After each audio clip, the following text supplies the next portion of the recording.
Qani endi bu video bolasini qo'liga telefonni mah deb tutqizib qo'yayotgan hamma ota-onalarga yetib borsa. Hamma aytadigan gapni aytmoqchi emasman. Sotilayotgan kasalliklar kitobini o'qiyapman, osh qilib o'tirib, qarang. Diqqat yetishmovchiligi, bitta videoni to'liq metrajli multfilmni boshdan oxirigacha ko'ra olmaslik, tez-tez o'tkazib yuborish, o'zingiz ham bitta ishda sabr qilib o'tira olmasligingiz, bolangiz savol bermay qo'yayotgani, muloqotdan uzilib qolayotgani kelajakda ularni va sizni ham farm kompaniyalarining o'ljasiga aylantiradi. Azizlarim, diqqatli bo'ling.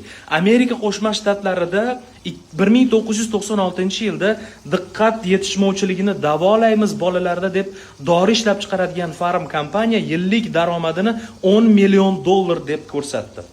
Bu ko'rsatkich 5-6 yil o'tgandan keyin $520 million ga oshdi. O'lja kim? Diqqat yetishmovchiligidan aziyat chekyapman degan odamlar, bolalar. 40% savdo ulushi aynan shu dori-darmonlar, amfetaminlar savdosiga to'g'ri keladi.